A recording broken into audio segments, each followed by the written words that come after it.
Hello, welcome back to Winter is Coming Live, the official Game of Thrones after show of winteriscoming.net, brought to you by Entertainment Weekly.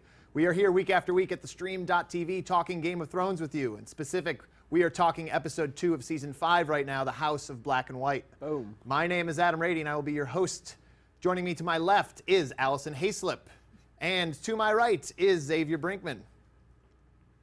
Now, we're going to be talking about, as I mentioned, The House of Black and White, and we want to know what you guys think, so make sure you use the hashtag WIC to get us your questions, your comments, your concerns, your thoughts, and we'll address those throughout the show. We are going to begin exactly where last week left off. Ooh. Yes, with Jon Snow. What a legend. What a legend. He is a legend. He is becoming so lovable, right? He was lovable from the second he stepped on he's screen. really shining through. Like, you really like. Yeah. He's He like always steps heroic, up. and he does things from the heart. He acts from the heart, and he follows his emotions. Xavier, he's I'm killing totally it. agreeing with you Thank on you. this week, is that Jon Snow, to me, as a show character, has grown so much more into a likable character. Sure. He's become a man. He's become a man, and he's kind of a little bit more Ned Stark now, where he's like doing the noble thing, and he's stepping up, and he's putting himself out there and saying, this is wrong, and I'm going to stand up to it. Sure.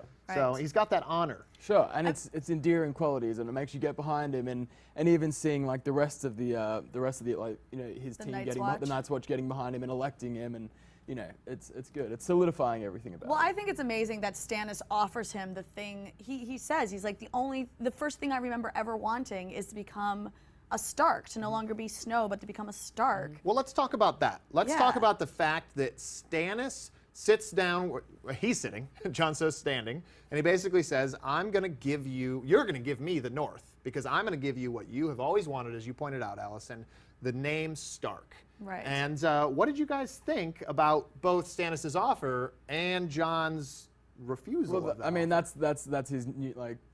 That's the thing about him. It's like, oh God, too bloody honorable and noble to even take it. You know what I mean? It's like, so like, Right. dude, just take it almost. Yeah, like I feel like you've earned it at this point, Jon Yeah. Snow. But It's then like he's very likable, but that's almost a little annoying. It's like, just take it. Just like, screw the Night's Watch. You were But then- banished there anyway. but then he doesn't take it, and then he becomes the Lord Commander. The Lord Commander the of the Night's Watch. 998th Lord Yeah, yeah, yeah. Commander. Pretty big deal. Yeah. I think that's going to do a lot of stuff probably in the future of the season. I would Right. still rather become Jon Stark. the not the king of the Lord of Winterfell. yeah, I would still up for that. I find Stannis such an interesting character in all of this too, because you do feel like Stannis does everything out of righteousness and desire to be the right person, and he just goes about it all the wrong ways, and he doesn't realize that he's doing that. And I think you're right, because what we've now mentioned with Jon and this offer is, before this we mentioned we like Jon more this season. Not that we didn't like Jon before, but he's liked more and Jon more likable. from the second he It's walked on his- screen. It's his hair, right? He's it's so a little bit nicer than emo and, Xavier. like, Great, tortured, Sure, yeah. he's a good-looking rooster. I told you I'd bring the hair into it. Yes. Okay, so, but going back to Stannis, I actually am digging Stannis a little bit more, because Really?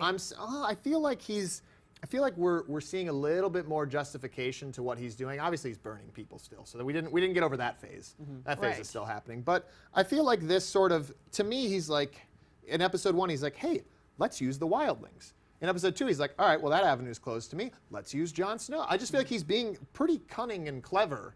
And Right. you're right, he's kind of always being like, it's my blood right. It was also Right. good how he sort of just like leveled with Jon Snow in the when they were meeting as well. Like, he was like, look, you know, you showed him mercy, but the guys respect you for it, and I reward honor type of thing. Like, Yeah. he was kind of like, Right. I kind of like that he wasn't being like a dick about Well, it. He and, was like, getting on the level. Stannis is just one of those characters, like so many people in this show are like obviously doing things selfishly and evilly, and so many people are doing things for good and righteous regions, and Stannis is one of those weird, like, I don't think he's a good guy and I don't think he's a bad guy. He kind of like rides the middle of the road, and you just sort of don't like his decisions make perfect sense, and at the same time don't make any sense to me. Well, they make sense, but you're like, I wouldn't make that decision. No. That's just mean. It's like he's one of those guys who means well but doesn't realize he comes off as a jackass. Yeah. You know, like, Yeah. I feel like there's a lot of people like that Absolutely. in life. I feel like we're talking about me there. That's Yeah. bad. Hey. No, so Keep it back what I Game do of want to talk about Thrones. is you're talking about good guys, bad guys. Right. And the good guy in this particular scene, I think, or not that particular scene between Jon and Stannis, but later on, is Samwell Tarly. Oh, Sam's always the good guy. Samwell is the good guy, and he steps up and gives the speech. Yeah, I loved it. I thought Sam's speech was amazing. Just hit all the right points and completely shut down the other guy in a very tactful fashion. Yes, and also great. did not feel like a speech. It wasn't like his "this is my Independence Day" speech. It was just him talking fact and being honest and like just talking from the heart, and that's what was so amazing about everything. He didn't have to be like, "We stormed the gates" and blah blah blah. He was like, "A, B, C. This is why it should be Jon Snow," and everyone's like, "Oh, yeah." Yeah, Makes total Sam sense. killed Yep. it. He killed it. Yeah, and I think that part of that scene that was really cool to me, I know that you guys too were kind of commenting on it about the voting system. I thought what a really cool visualization that was on camera to have this like thing that I've never thought of. I just figured you'd count. Well, it kind of looks like those kids' toys. Yeah, it's like a kid in there, but they're like, oh, you have a triangle and a square and a circle. I just thought that was so cool. Yeah. Yeah, I mean, one of the greatest moments of the show is the Lord Commander. He's not the Lord Commander. Aemon. Maester. The Maester. Yeah. Like the blind Maester feeling them and then realizing like he needs to make the decision and just putting his final token on for Jon Snow. Yeah, that was like, pretty rad. Yes! Wait till everyone's done. Wait till they finish the count before he votes as well. Right. Yeah, Full- yeah. Well, I full think the point effect. is that maybe he didn't need to vote, and then when he realized it was he's a the one that's tie, gonna he be was the like, I tiebreaker. still Yeah, have yeah. a vote to cast. Yeah, so Jon Snow is now the Lord Commander. We know Yep. Jon Snow is the Lord Commander. We know that there is a future for him in that. And what do you guys think about that future? Is it going to be... I mean, it's not going to be happy. Nothing's ever happy in happy. Game of Thrones. But he's Come on. I think he's destined for great things. I think we're only going to see his path be great. So from here, it just gets bigger. Well, I mean, it's like No, he just got something the Lord, he was disastrous the is Lord, gonna happen. Lord Commander of Lord Commander of the Night's Watch. He's also been offered to be the almost the King of the North. Like good things are coming. Obviously, Yeah. like his hard work is paying off. Although, did he seem a little too happy to get voted as Lord Commander? There was something about like once he got the vote, he was like, okay. Well, he had like a really Okay. coy. He was kind of sitting there. He was like, "No, Sam, don't totally Yeah. do that." Oh, stop And it, then Sam. he's like, okay. All right. Yeah. So we're going to jump over and we're going to take kind of a note. Last week I talked about a specific note in things we can learn from Game of Thrones. And I feel like this week the thing that we could learn from Game of Thrones is always be checking out bar wenches. Because that was super... Last week's thing we learned was never trust a whore. Never Is that trust right? a whore, Yeah. but always check out bar wenches. That is super important. Check out the bar wenches because you never know what you're going to learn. Right. Podrick Payne, checking out that bar wench. Podrick is so on top of his game. Bar wench. You come up with the all most time. unflattering comments ever. Like, Yes. never trust this- a whore. Always check out a bar wench. Yes. Oh, we were talking about how I was single before this, right? We were, yeah. That's Yeah, right. there you go, ladies. You can have some of That's this the boy awesome side. talk here. The boys' side of Yeah. the brew. Now, Podrick Payne, Yes. doing the right thing.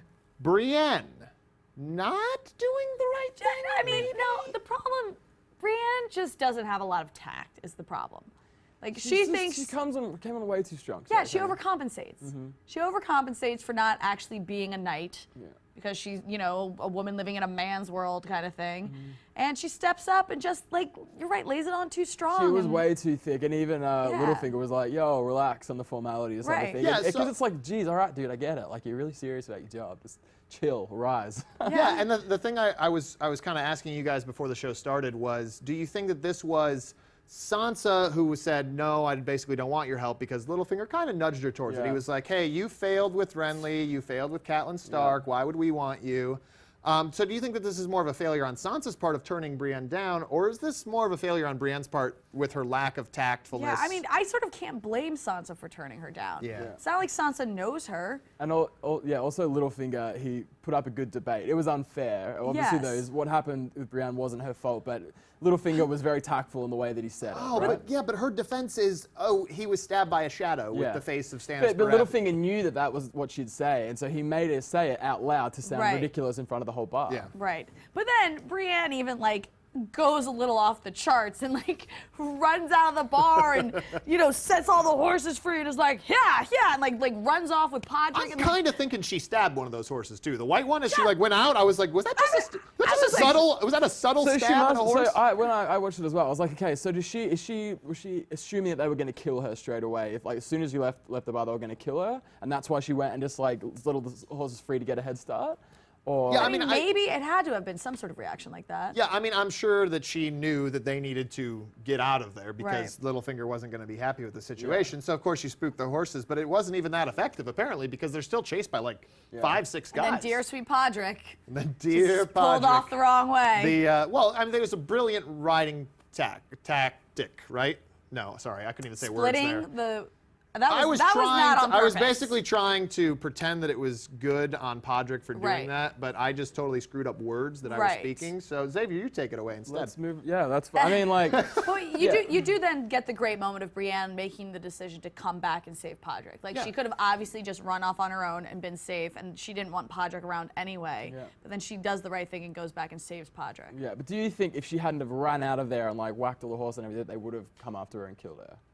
I think I don't absolutely. I think the know. idea was when he said, "No, you should stay." Yeah. Okay. You know, when Littlefinger was like, "No, you stay here now, because it's dangerous out there." And Yeah. I mean, you saw Yeah. the gears Yeah, turning. So okay, all right, I so do she think would- Brienne's decision to run Yeah, was was right, but I think her way of approaching that situation could have been handled Sure. a lot differently. Yeah, but then she does have that great line at the end where Podrick's like, you know, both of the Stark girls have refused your service. Don't you think you're free from your pledge? And she's like, do you really think Sansa is safe With in the hands of Littlefinger. Yeah. Littlefinger? But that's a great question for us, and that's Yeah. what we're here for. Is do you think? Don't worry, Brienne. We've got you. Yeah, Yeah. We'll take don't it worry. from here, babe. We'll take it here. But do you think that Sansa could possibly be safe with Littlefinger? I mean, I don't feel like Littlefinger has wants to do any harm to I Sansa, feel like yeah. but he is definitely using her. Yeah, she's being exploited, but no, I don't think Right. she's gonna be physically harmed.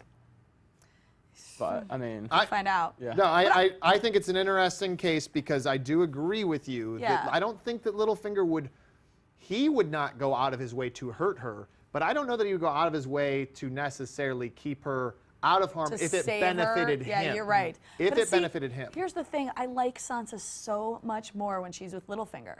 Like you see Sansa Oh, yeah. finally learning something. Like maybe it's not the greatest thing, but she was so naive and innocent for so long in this She show. was. And with Littlefinger, she pays attention, and now she's become dark Sansa, and like, you know, she just you see more of a character she's finally building switching there. on and stop being led around by people. Yes. She's making her own decisions and happy to be So I feel perceptive, like right? if Littlefinger if there is a point down the road when Littlefinger takes too much advantage of her, she could be the one to be like, nope. Yeah, maybe she will Yeah. have learned too much. Come to be a detriment to Littlefinger. Excuse me. So, from one little girl in danger to another little girl in danger, all the way down in Dorne is Classic Rady segue there. Is a classic Rady segue. Thank you very much. Yeah. So we know Marcela is down in Dorne. We know she's been down there now for a number of seasons. Tyrion sent her down there a while ago, and a sort of, I don't know if it's an invitation, a note. You mentioned the fact that did Cersei open up the box and then close it and be Close like, I'm back gonna up get Jaime for like dramatic effect. And she with turned Jaime. it towards Yeah. Jaime. Yeah. I'm gonna make you open this up now. Yeah. Yeah. Exactly. Yeah. So there's this note from Dorne, and they're basically saying we're gonna hurt Marcella. It's a threat. It's a threat. It's a And threat. in- We and in have your fact- daughter. In But fact, obviously, Jaime so says who so. sent it? and- Because obviously it wasn't Doran, because he wasn't out for vengeance against. He's like, we don't hurt little girls and all that. Like Right. obviously he didn't send the Probably threat. the Sand Snakes. Probably, yeah. I mean, Yeah. By the Sand Snakes, who we've now heard about, we're kind of jumping all around here, and it is a case of jumping around because there's so much in this episode and in all the episodes, Sure. obviously. But Doran, who's Prince Doran in Dorne, I don't think sent it. You know, calling Obviously off to you not. because Oberyn even mentions last season we don't hurt little yeah, girls. Right. obviously not. So who would have taken it upon themselves to go off and set a threat without him even knowing? Because he was obviously against the idea of taking their frustrations out on Marcella, right? Yeah, in fact, Arias Sand, who is the one we see there with Prince Doran, I'm trying to get all the names, Yeah. trying to The pronounce. sassy new haircut and the greatest outfit I have seen on the show thus far. Yeah, you were Those, all like, sorts of excited. Oh my gosh, she walked down that coat thing with those shoulders, and she had this like snake bracelet ring that I was like, done. I want that. If I cosplay as anything Game of Thrones, it's gonna be that. I'm fairly certain that it was the Entertainment Weekly article where the journalist commented that touching Ilaria's hand actually caused the snake to poke you. Like that was the point of it, that you got bit by the got bit by the What? snake. What? Yeah, isn't that rad? That's really cool. So actual like practical sort of Okay. pieces that they're Yep, using. love it. Pretty rad. Now, with all this said, we've jumped to Dorne. We've talked about Cersei and Jaime's sort of scene real quick. Now Jaime is going to go to Dorne. And what was really cool, I'm looking at Allison on this one because she turns to me and Xavier when she's like, hey, is Bronn still around? No, right at Jaime's because one Jaime line. was like, "Who said I was going alone?" And I was like, "Is Bronn still around? And then He's still she's like- Bronn, So right?" Bronn must She be like, turns back and and there's then Bronn Bronn's on screen. Bronn must be a weapon of a fighter then, if like Oh, yeah. everyone wants him. He must be all right. Everybody wants him. And the really interesting thing to me in this scene, it was kind of twofold. I mentioned this before, that Lawless was mentioned last season where Bronn says he's going to marry her. And Tyrion says something like, Lawless, she's touched or Yeah. she's Lawless, daft or something. That actress won the show this episode for me. I thought she was Her fantastic. facial expressions were pretty Yeah, and she was perfect. so funny. She was so funny. Like she gets one scene And killed it. she nailed it. She nailed it. What I liked though specifically was the point where Jaime says to Bronn, because Bronn says, "Well, I made a deal with your sister," and Jaime says, "I would have advised against Yeah, that." yeah. I was like, "Oh, that's so So cool." what, so Jaime just Yeah. sort of gives him a memo of being like, oh wait, you're not marrying the girl you think you're marrying. Yeah. Like is that? You're He says, gonna "I'm going to come get you a with much me." better girl, and I'm going to get you a much better castle. Yeah. But you got to come with me." And that's the way to buy Bronn, man. That's the way to buy Bronn. Ladies and money. Ladies and money. There you go. That's the new And you slogan. got the best That should be- swordsman on your side. Yeah. That should be a segue right there. Definitely. I mean, So or ladies a and liner or money. something. Definitely. But this memo that he gave him, so obviously there was an agreement, and what happened with that just specifically? So the Yeah, Queen, I think the idea was that this is Jaime's way of saying you're going to come with me because now I have a royal decree saying Lawless is going to marry this guy. Okay, yeah. And so you literally don't have an option because you're not going to marry her now. Yeah, Right. So your option would be to come with me, or you could try to kill me, but then that's not going to really work for Yeah, you. yeah. So And also, Alright. Bronn actually has a super sweet moment with Lawless, like when he's like, mean people get what is coming to Well, them. yeah, it's but not the sweet. underlying Yeah. tone there is I'm going to kill your sister. Yeah, I'm gonna kill your sister because Right. I want to live in the castle. Yeah, that's a nice castle, and I want to live in it. But he's like looking out. I mean, not looking out for her, but just like comforting Isn't her in a isn't way. it amazing how Game of Thrones can be like, isn't it such a sweet moment that he's going to kill her sister? Yeah, for? that's lovely. Yes. You know, and we're- Like Bronn shows his sensitive side. Yeah. yeah, exactly. But I wanted to touch on really fast. What I wanted to mention was the small council and Cersei's scene, because we're seeing a lot of sort of Cersei, I would say, losing control. That's Yeah. the wording I would use. And she's trying to hold on to control. And we know that Marjorie is going to take over as queen because she's going to marry Tommen. And Cersei is trying to sort of put herself in there. And Kevin Lannister, who we mentioned last week. Good old Uncle Kev. Yeah. Good Uncle old Uncle Kev. Kev Kev. came in and laid it down. Yeah. And that was, I mean, I'd be scared to go against Cersei the way he did, but it was great that he articulated what was going on. She was stacking the small council with just like, you know, titles that didn't really mean anything, basically Right. to keep them busy so they wouldn't interfere with what she was doing. When Right. he's like, I came here to mourn your father, Yeah. not become your puppet. I was Yeah. like, ooh, yeah, you put Cersei like, in yeah. her place. But then he said to her, you were the queen mother, nothing more. I was yes. like, wow. I was like, Yes. damn, bro, I wouldn't mess with Cersei the way you just did. Right. Yeah, but now he's going to Casterly Rock, so does that mean we're not going to see Uncle Kev anymore? Because we still haven't don't been know. to Casterly Rock in No, the show. at all. Yeah, we've never been there. We always hear about it. Right. But yeah, Cersei is sort of, now she's got this Qyburn. It's hard to say that. That name's difficult Oh yeah, for me. the freaky The sort of maester failed maester that Pycelle that really once doesn't the like. dwarf said. What's Yeah. the dwarf said? They've got a cool little relationship going on there. Yeah. Cool. Yeah, terrifying. Yeah, terrifying, But- but yeah. Yeah. I mean, you know, Cersei's actually showing some warmth towards someone, which is different. Right. Anyway. Anyway, Carry on. what I want to talk about next is, Yes. and it is the line that kind of stuck with me from this episode. Well, one of the lines, because there are a number of them, including "There is a bug." But the one line that stuck with me was "The law is the law," which is said by Daenerys when she's talking to Massador before he gets the choppy chop. By the way, Spoiler was alert. anyone else like sort of shocked that the sword was being used that way and not the other way?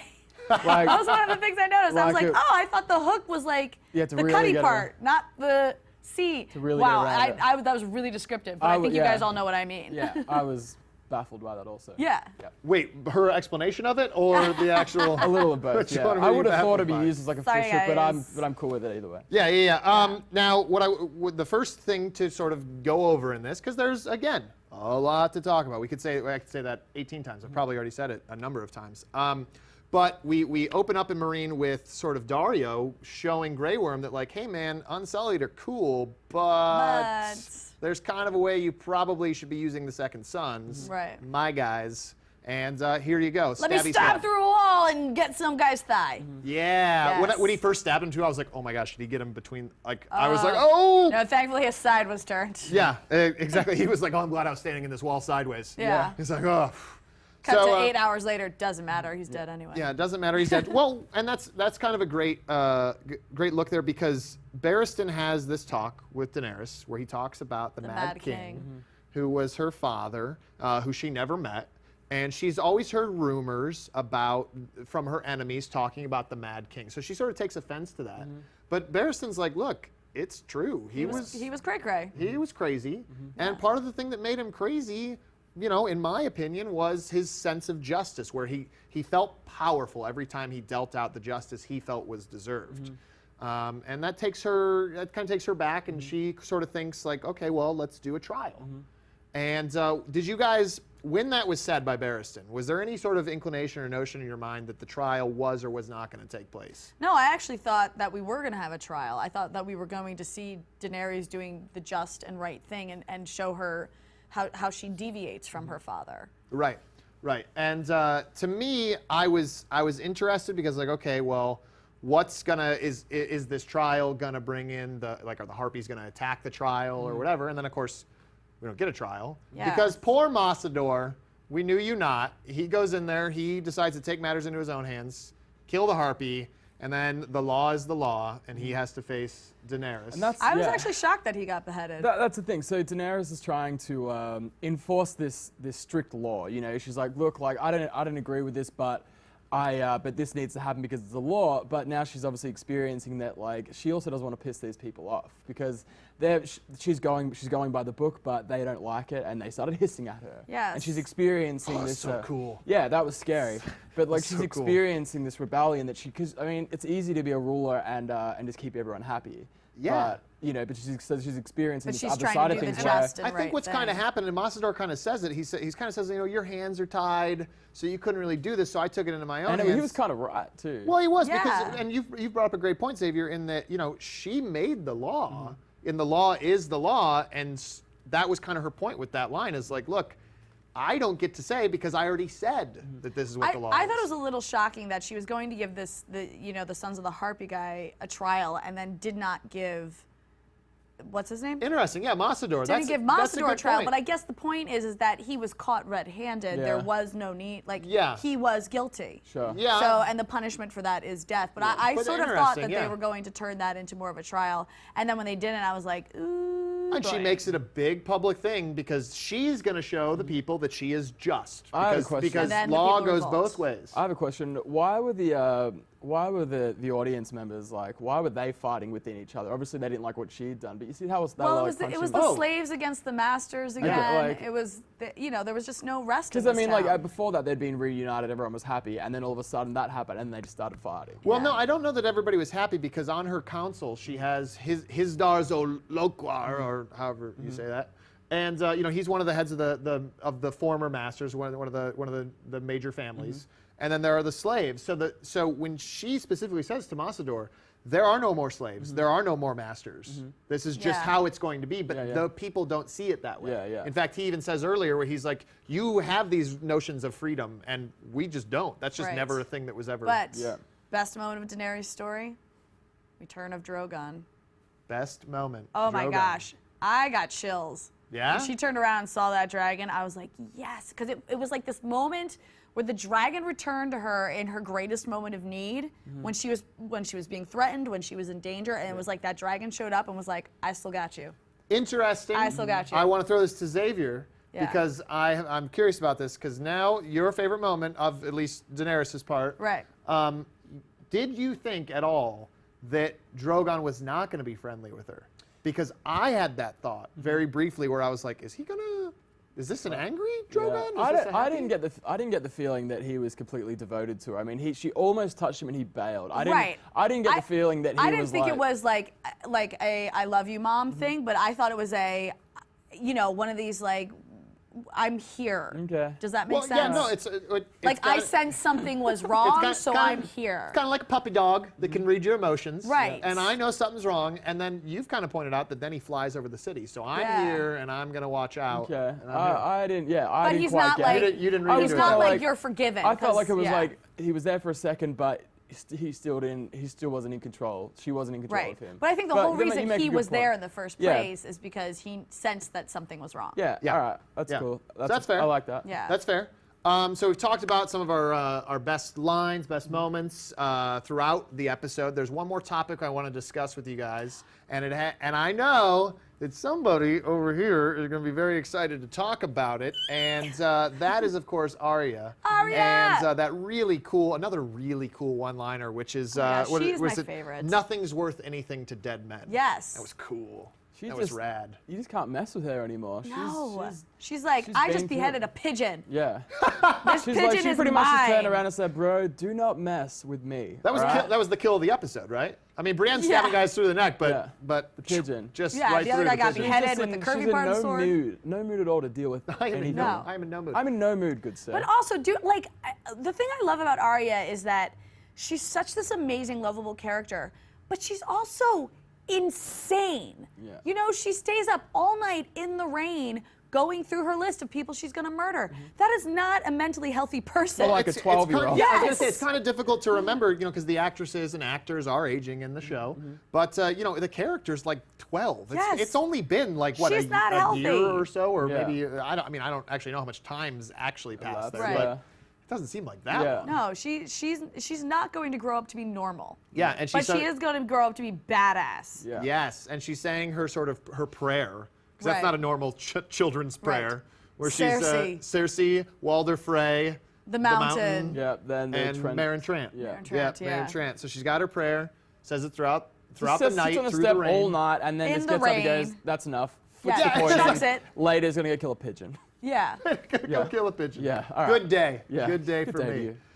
So then we see this sort of.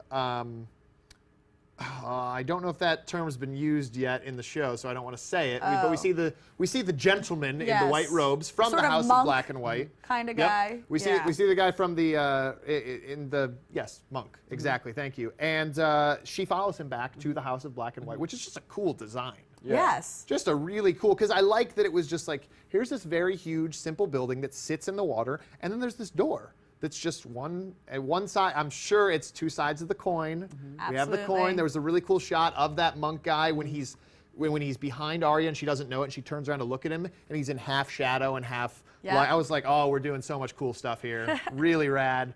And then, of course, he turns out to be Jaqen Hagar. Jaqen and Hadar. I did not think we were going to see this guy again. I really didn't. Yeah. Because we've mentioned before, but they have switched out an actor or two in this show Yeah. because of scheduling and whatever.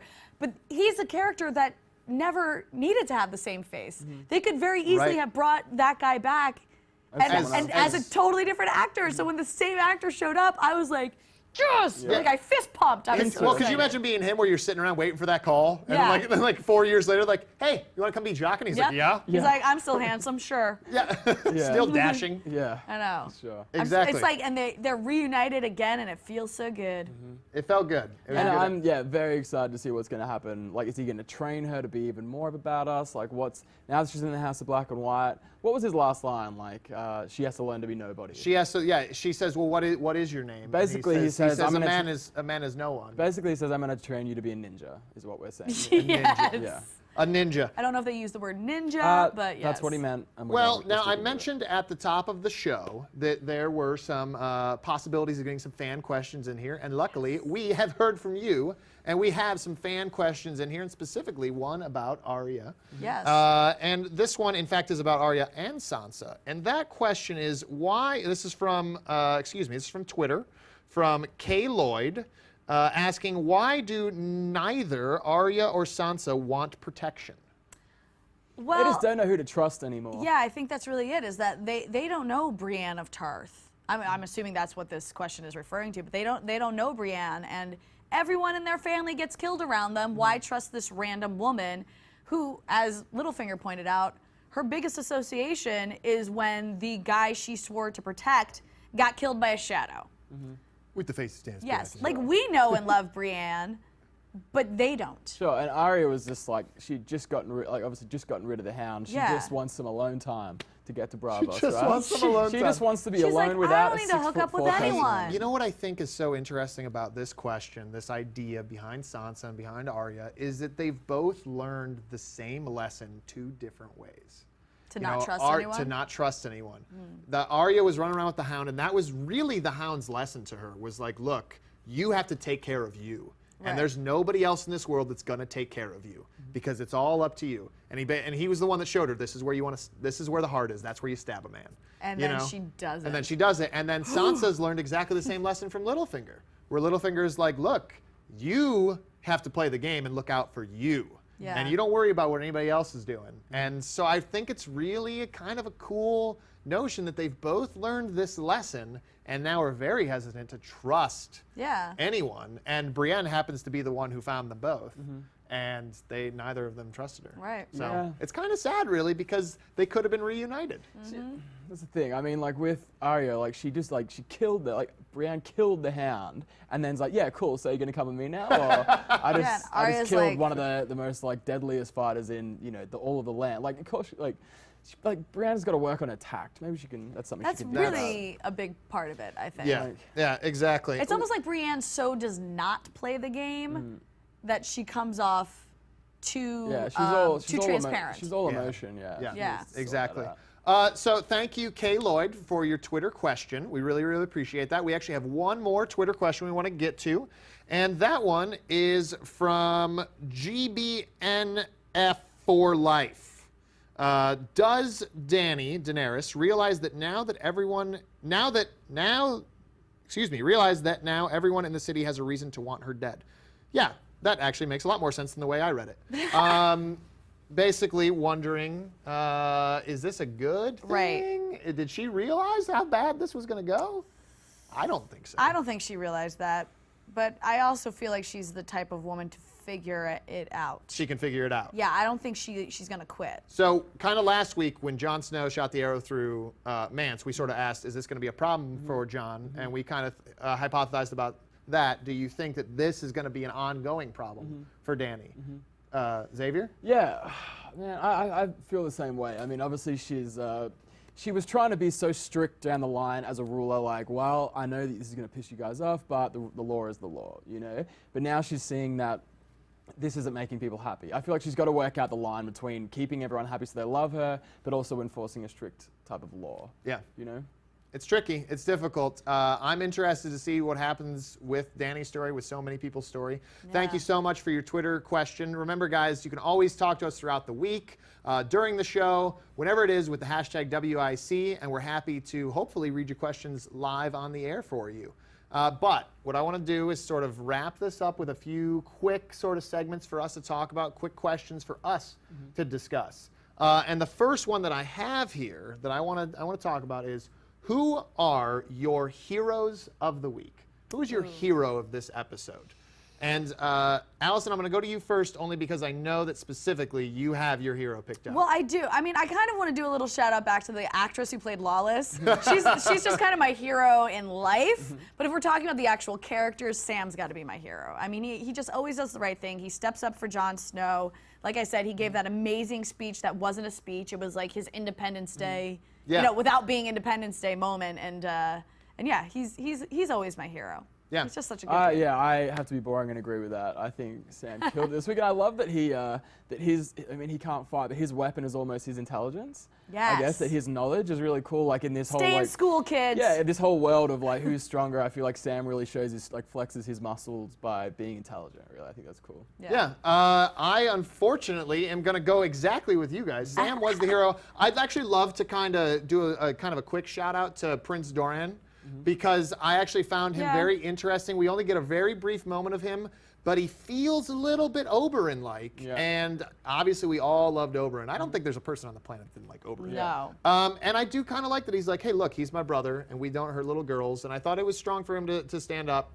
But again, I think Sam's the clear hero of this episode, getting Jon to the 998th Lord Commander spot. Yep. And as we sort of pick our heroes of the week, again, we'd love to hear yours. we're going to move on really fast to the favorite moment of the week. I'm gonna jump right in here. Oh. My favorite moment was when in the Night's Watch, when they were tallying up the votes, putting all the tokens in the terracotta pot type of thing. Instead of pouring it out, he's just like bam and just smashes it for effect. There's no reason to do that. You could just pour it There's out. no reason for this. No, but it was amazing, and I was right into it. Well, I'm jumping in. My favorite moment of the episode was actually the Ooh, the when hissing? everybody's doing the hissing. That was freaky. That was freaky. It was powerful. I'd never seen anything like that before because it's Yeah. always booze or just go right into the revolt, or whatever. But Daenerys really showed the fear on her face. Oh, yeah. yeah. Well, She was like, what the hell is going on? Yeah. She's like, I never expected this. Yeah. So that's my sort of top moment. And there were so many moments. I mean,